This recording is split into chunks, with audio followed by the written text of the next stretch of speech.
Hello everyone and welcome to Sumrok Studios. I am your host Carl Dean, and today we are talking with some of our top Sumrok service providers. Now these are providers that have performed services throughout the Sumrok ecosystem for multiple students within the ecosystem here at Sumrok Multifamily Mentoring. Today we have with us both Merrill and Cindy from Axiom Title, and we're going to kind of let them give us some more information about your company, get to know your company a little bit more. So thank you very much for sitting down with me today. Thank you. So as Carl said, we're with Axiom Title. We're a real estate title company. Presumably most of the audience knows what a real estate title company is, but It's the funnest company there is to have, for sure. yeah, it can be. Excitement, you know, everybody's different. It's one of those, right? It is. It's also it can be the most dangerous company to have as well. I was being funny because it's not. I'm like, if you want to say There's that, that's fun fine. about title. I'll No, say it's that. titles You're in holding people's money. And Yeah. you're holding people's money, and we'll get into one of the questions we discussed earlier. Will be towards the end about why it's not so much fun sometimes to be a title company. But I've been in and out of two title companies over the last 10 years. I had a joint venture with a good buddy of mine who's also a lawyer. What was called a fee office, which is like a second version of a title company. Title companies are categorized differently. We can talk about that in a minute if you'd like. But it was strictly on the residential side. We had separated our businesses when I got into single family and decided about 9 months ago that it was time to start title back up. Mainly, and if anybody's watched, we did a previous show on our law firm, but it was mainly because we were getting a significant number of complaints from clients about they're not getting back to us, we don't understand what's going on, how come no one's responding, and unfortunately our response to them was, it's the title company, we can't really push it, we can't do anything with it. Texas in particular is very unique with title. Title fees are regulated in Texas, so it's interesting. People thinking that they can go from, ABC title to DEF or H title, that they're getting different fees. The fees are regulated by the state of Texas. All the same. Texas Board of Insurance regulates everything, so the fees are the same. So really, what you're focused on, maybe there's escrow fees, which are just kind of little admin fees that you can charge. Maybe again a variance of $150 or $200 per side, maybe. That's kind of the only difference you're going to get in as far as what it's going to cost you for title. But the key is the service. The key is, do you have experienced escrow officers? Do you have relationships with the underwriters? So let's talk about, you mentioned there's different types of title companies. So talk about the different types and specifically what is title? Like what is title? Sure. Talk about title first. So title is basically just insurance. Okay, you're buying an insurance policy. And really what you're buying is you're doing a transaction. You're either buying a house or you're buying any type of real estate asset. You want some insurance company to ensure that when you buy it, you actually own it. I know that sounds a little crazy because if I give you $1 for this desk and you take that dollar, I get the desk, I own it. But if I give you that building that's over there and you pay me $100,000, you would think you own the building, but you may not own the building because a bank may have a lien on the building that beats you. A construction company that was doing HVAC, air conditioning, heating on the building that never got paid beats you. And so this $100,000 building, I don't know what world we live in when there's a $100,000 building, but it's the example make I numbers use. simple, yeah. Right. This $100,000 building, after you pay all these people off, may only be a $5,000 building to you, or you may have spent, I should say, $195,000 on a building that you thought was $100,000, or worse, because they have a lien on the building that you may not have known about, they can post that building in foreclosure and take that back. Now, you always, as the owner of record, have the option to pay their lien off at foreclosure, but now you paid $100,000 plus $95,000 or whatever it is. So, long story short, Those are called cloud on title. Is that what it's called? Very good. Okay, yeah. So you search basically for any clouds on title. If there's any liens, anything that's kind of up against this that might take place before you can purchase it. Right. So a title company, they search for clouds on title, and then it's not just search for them; they want to clear them. Okay, so that's why people don't really understand, well, I need insurance for a building, and you could get an insurance quote in a day or sometimes in hours on a multifamily. It doesn't quite work that way with title, because you got to go in and you got to research literally records all the way back to the beginning of time if there's not an existing title policy that's of record that you can call. It's called bring to date.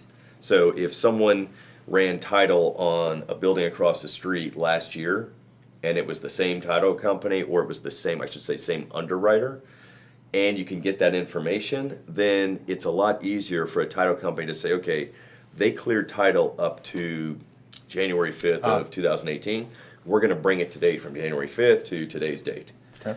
But even that becomes a risk, because you have to assume that they the were underwriters at that time truly did clear title, because you've now stepped on top of that, and you're ensuring that Carl Dean has 100% access, 100% right to this, and nobody else does.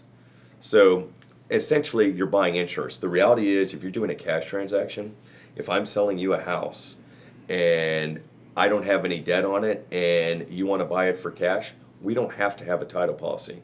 You run the risk. You know, in theory, you might be able to look online at some sites and see some filings. So you run the risk saying, you know what, I don't want to pay the state mandatory fee for title policy. I'm just going to buy the house. Now, the problem is when you go to sell that house, 99.9% of people are going to want it, and you may find some things on that house that you bought for cash that you might not have bought had you known that. So talking about multifamily in specific, what are some of the common clouds that you guys find that can sometimes be overlooked and that come to us at you as a surprise, I guess? You know what the most unusual cloud is? This property is not able to be used for multifamily, and we see that a lot. So somehow that slipped through. And How does that slipped through. happen? Yeah, good question, because someone was not diligent enough as they were trying to, as Merrill said, bring that title to date whenever they bought the property. So they're buying like a commercial building, let's say, because I've been in like West Texas, where they've done like church conversions, where it was a church and now it's a bunch of apartments, like low-income apartments. Is that like a transition that they made during ownership without verifying it with the city and pulling all of the permits? Right, and the city never challenged it. So what happened was the city just didn't notice it. The city didn't care. Whoever was in the city, that particular area at the time, just didn't care. So now you fast forward 35 years later, and someone wants to go in and raise, which just means destroy what's there, level it, and build a new one, you know, a new C class or new B class, you know, presumably. And so now the question is, okay, well, it was a multifamily. Now we're going to build a new multifamily, but you can make an argument that, you know, the city waived their right to contest the multifamily because it was there for 35 years. But we're destroying the multifamily, which means so now what you build now new. there's something new. Now we actually have to go, not we, but the client actually has to go and get approval. That's one thing. The other thing is, say you've got an apartment complex that's next to a strip center, and that initial land, it could be 4 or 5 parcels, was part of one package, and they allowed it egress and ingress easements, which means people at Walmart can drive through your apartment complex as a shortcut from the street across. You don't even know about that. You're looking at the multifamily on a Saturday or Sunday or whatever, and you don't see that. Well, title pulls up, hey, by the way, and that's one of the things we do as well, because title's not going to explain the stuff to you, but as lawyers, we go and typically the title policy goes to the law firm, whoever's representing the buyer and the seller, and then that's when you make objections or you say, hey, we need to clear this. Your typical client on the legal side or the title, the buyer seller, don't really understand easements that much. Some might, but so we have to go through and explain that. You know, one of the interesting things, even on houses, someone buys a house, well, the back corner of the house is actually on your neighbor's property. Mine. How's that happen? House has been there since 1983. Okay, and so there's some title companies that will just not say anything and just continue the issuance. I've actually been in that situation. We bought a lake house and didn't realize when we purchased it that our dock was an easement for the neighbors. That was the dock that they were allowed to come pass through the yard and use to get to the lake. Right. And you don't realize that, and then you purchase it and you're saying, hey, get off my property, and they're like, well, actually, and then you feel like the dummy, right? And the title companies. And there are laws in the state of Texas. Every state is different. Our title company is Texas-based, but there's adverse possessions, which means adverse possession, there's a certain time frame where, in your example, if that dock has been there for more than 7 years and the public could see it and it satisfies a few other things, it's your land. It's like it goes back to the 1800 squatters' rights, which are still in existence in Texas. Right. Michigan too, where I'm from. And I lived in much. Michigan for 1 year. 100% right on that. So it's like a squatter's right, but you'll get that. Look, the title also provides whether the property lies within a flood zone. Okay, and you don't think about that because you go and you look at the property and it's near the Mississippi, but it's not that close and everything looks great, but it's in a 100-year or 200-year flood zone.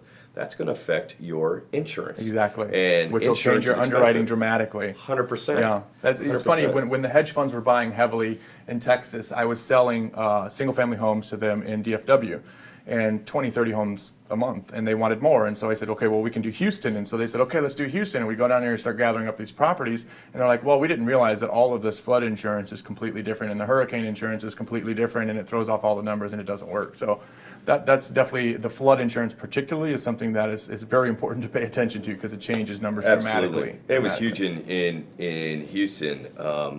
And as you and I have discussed in the past, we have some other ventures aside from law and title, and I've bought a lot of homes. I actually bought some homes with you in the past. I'm sure. And so we had 480 homes sitting in Houston when Harvey came, and as it was very, everybody knows Harvey was very destructive. We had created our own software, which we still use, that keeps us from buying homes in any flood zone. We don't even see that, but we had worked with some counterparts at a large aggregation company that's now public. They had 2,700 homes. 900 homes had water damage, okay? And most of the 900 homes they had that had water damage were actually inside flood zones. Had they bought the flood insurance at the time, they would have been saved, because people are like, oh, well, in Houston you have hurricane damage. What no one understood, and this is me wearing my lawyer hat, is Harvey was not a hurricane when it hit Houston. Harvey was not even a named tropical storm. The winds were under 35 miles an hour. It is a massive low pressure that just sat there and just rained and rained and rained. So it never qualified under anybody's hurricane insurance. Wow. And so remember, Harvey came into Texas, then it went back out on the coast, and then it just spun right on top of Houston. So then people were trying to see, there were a few tornadoes that were spun off, very few tornadoes. So those people actually got wind damage, but 90% of the people that got flood that were hoping to get that from the hurricane were denied because it never was a named storm. That's another reason you should use a lawyer when you're looking at insurance also. Very important, yeah. Your exclusions are important. But so the people that had actually bought in the flood zones, it's not good that their homes got destroyed, but they were aware, most likely through title, to get flood insurance. And then your banks are going to require it. Every lender that anybody's using on multifamily, single family, anything else, they instantly, when they see flood insurance, they should require it. Absolutely. But as a title company, we do highlight that. Just make sure. We let you know what's up there. We can't tell you what to do, but that's typically a red flag. Yeah. So I know title is very important, obviously. So let's talk about like a lesson that you have learned kind of in the title business, maybe common or not too common, but what's a lesson you've learned based on your experience in title? Like a hard lesson, what would be a lesson that you could tell to the Sumrok students and investors watching the video? Something that, may be completely out of the ordinary, but a lesson that you've learned that you'd like to share. I think this is something that is running rampant, especially right now, and we've had personal experience with it, as well as several other title companies that we're friends with. Wires.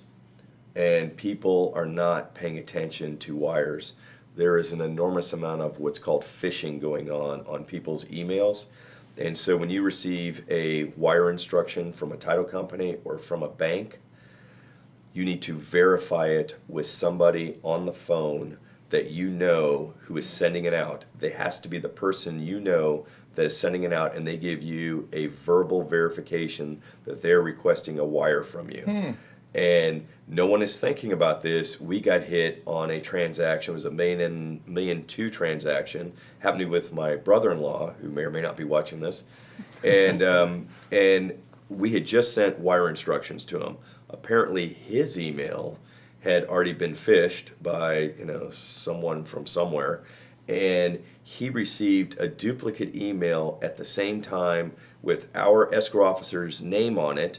Now, if he hovered over with his mouse, it would have seen that it was like howwecheatem@gmail.com. It wasn't how we cheat 'em, but it was not her name. But on Outlook, it just shows kind of the name. They know how to do this. So it showed the name of our escrow officer on the email, and the wire instructions were to wire $1.1 million to a bank in Tijuana. Okay? Really? Now, you wouldn't know that unless, one, I called him to say, hey, we're sending wire instructions, and he said, hey, these wire instructions don't match the initial earnest money wire instructions I got. And I said, are you sure? So he sends me the email. I said, that's not even from our title company. Wow. And so internet like hackers Yep. are kind of Yep. coming in there and like Carl, they're in your email. I Wow. can guarantee you they're in everybody's email that's watching. especially in this business, I would assume, right? So the problem is it's not necessarily like the title company. We know our emails going out are secure. The problem is, I'm not going to promote any type of software company, but there are some very good companies out there, and they're not that expensive. But now we have every email that comes in and out. It is literally scraped 3 times, and the links are scraped 3 times, and we're still not guaranteed 100%. But any of you watching, if you send us emails and you don't get anything back, call us, because it puts almost everybody in a spam box immediately. Oh, wow. Yeah, it is that big of a deal, because if a title company has an email that goes out, even if it's not our fault, unless we have very specific insurance, we're 100% liable for that wire that went out somewhere else.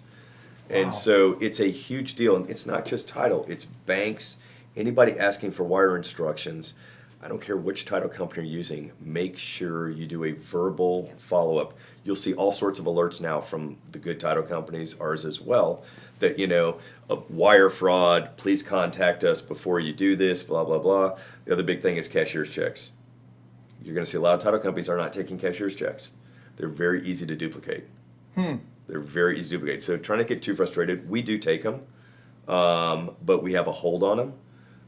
We'd much rather a wire transfer, and again, time is always going to dictate what happens, but that is the biggest fraud that's going on, and it happens so many times a day. Jeff in our office, it's pretty funny. He's our IT guy, he's also our COO in all of our companies. He sometimes, when he's bored, he has me come into his office and look at, on the big screen, it is showing how many things it's catching, and it's coming from clients' emails coming in. When you do a transaction, you've got an agent on it, you're going to have someone in construction, you're going to have 10 or 15 different emails that are going to touch each of these emails. And it just takes one little phishing, whatever they call it, bug or whatever it is, on one person's email, and it instantly duplicates all these names. That is wild. It's crazy. And when you talk to the security guys that are in this business, it is happening so much, and especially in the last 6 months. So very important to all the listeners. Wire transfers are very important. As soon as you said that, I was like, that's why the guy always calls me to confirm over the Exactly. phone. I'm like, why is this guy being a pain in the ass? He's like, I sent you the wire You instructions. want that where are pain they?" in the ass. He's like, I need to verbally confirm, and He's so I had to saving walk you. through them, and I'm Yeah. like, oh, it makes sense now. So very, very helpful. If they don't call information. you, I'd be very nervous. I would never send a wire out, and I didn't know this myself. I mean, and I claim to know a lot of things. I would never send a wire out without a verbal authorization. I don't care if it takes 10 minutes. I don't care if they're at lunch. I'm gonna wait until they get back from lunch. Well, It's not worth it. That's the smart way to Yep. cover your butt. So I don't mind you not plugging a company, but I'm curious myself, and I'm sure the listeners and viewers are. What are some companies that take care of that stuff for you, as far as like monitoring the emails and scrubbing them or whatnot? Is Yeah, there I mean, one? look, the company we use, I get nothing out of advertising for them, but I think it's called Barracuda. Right. Okay. And they're a very large company, and again, they're not going to guarantee 100%, but it is amazing. I am absolutely amazed at what they have caught, and I think even this morning I had 15 emails that had something on them. And Really? then I notify our clients, because these emails are also coming from our clients. Hey guys, we scraped this, and you're clean when you send me, but there's something in your email. And so we're trying to help out our clients on the legal Wow. and the title side. There's something out there, and please be careful. And again, I mean, we have wire transfer, wire fraud. It's all in red. You'll see it on most of the title companies now. Everything's in red. That's crazy. I mean, I was completely unaware of that. That is some very, very helpful information to know. Yeah. Wow. You really blow my mind with that, because I see that so often now. So if I were to search on Google and say, email protection companies, what would I search there? Like email security or something? Phishing. Protection from Okay. phishing. Okay, Yeah. good. I just wanted to PH drive that on the home. phishing. Yeah, pH. Otherwise, pH, they're not going the to tell you to wear fish. sunblock 50. Yeah. Yeah, watch okay. out for hooks on your lures. Okay, so let's talk about, obviously, when a potential investor purchasing a multifamily property would want to contact you for title. When is the perfect time? Better yet, first, let's talk about the rate. You said the rate was the same for any title company. What does title cost? So title, that's an interesting question, because there's a set rate and it's a calculation. So it's calculated on essentially the value or the purchase price of the property. Okay, so if your property's $1 million, there's a calculation. You can go on our website. There's a little calculator. You plug in the number, and it tells you what the premium costs. Oh, perfect. Now, what happens in multifamily or commercial is you get what are called endorsements. I want to ensure that this easement is the only easement on there. I want to ensure, there's T19s or T24s. There's about 70 or 80 different endorsements. Most of the time, the endorsements are required by the lender. So remember, Okay. you're getting financing on a property. So the owner wants to know that he or she is buying that property free and clear.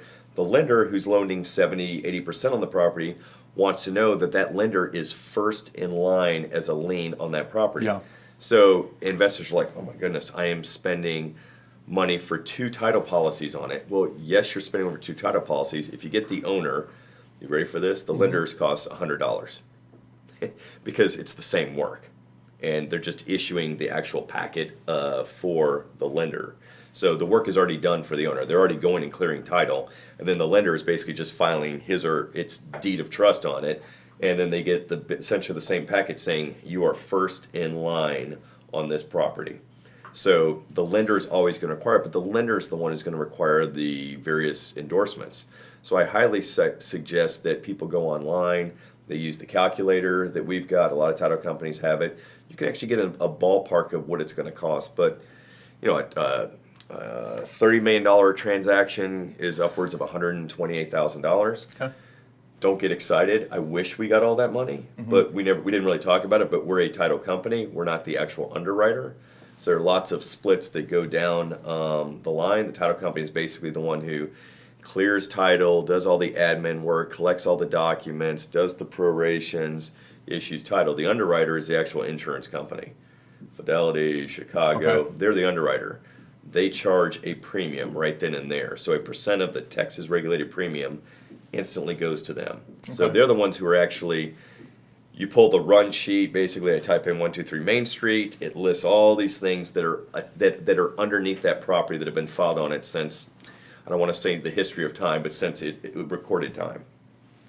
You send that to the underwriter as the title company. The underwriter says, okay, if everything on Schedule B and Schedule C are accurate and cleared, we will issue a policy. So that if is the title company, we're the if.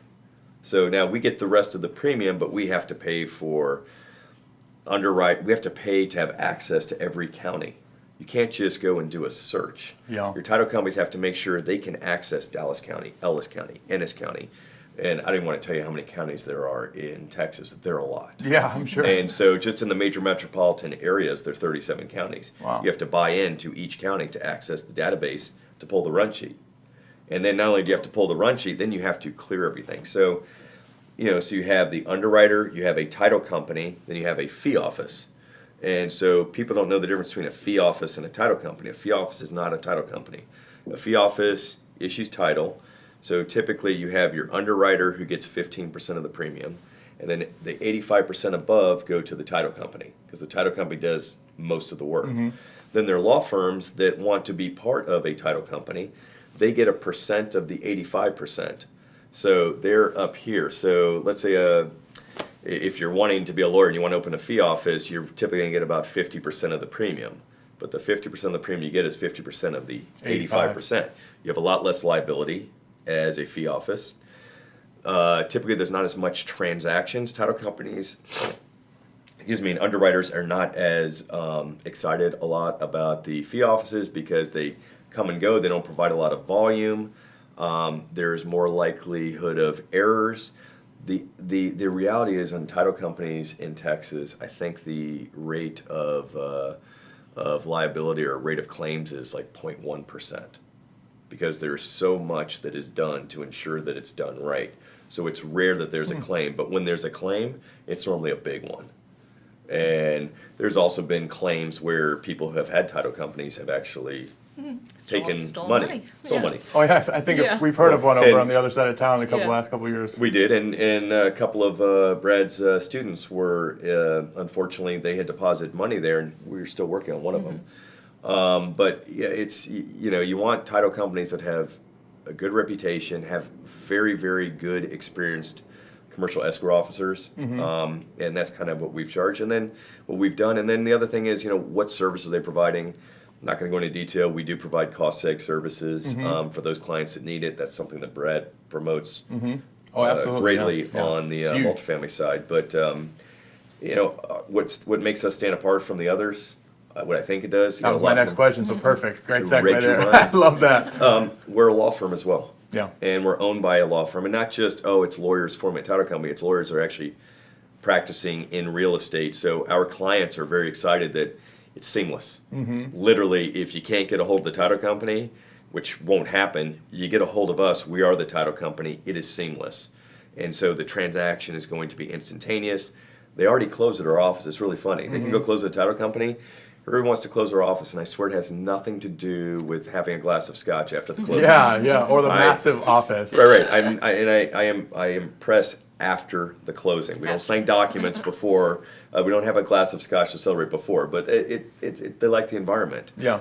So our title company is owned and founded by lawyers who are already doing these type of transactions, and so it's a natural kind of marriage for the Yeah. title. Yeah, it and makes law. sense. Yeah, right. And, So you guys are investors yourself, and you're also Right. legal. Like, And the clients that have had the opportunity to take advantage of both the legal side and the title company have really appreciated, like Merrill said, the seamlessness of the transaction. Because, so title's ordered, now we as the lawyers review the title. If there's anything that we need to push on to clear, we walk across the hall, talk to our escrow officer who has a great relationship with the underwriters, and basically says, we need to take care of this, and we get it done.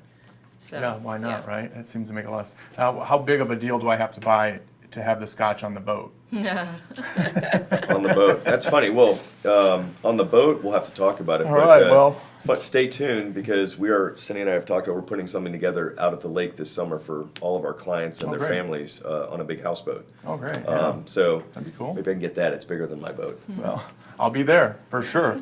All right. Anything else you guys want to add, or tell the students about? Obviously, your website is axiomtitle.com. Correct. Exactly. Okay, and emails for those to contact you.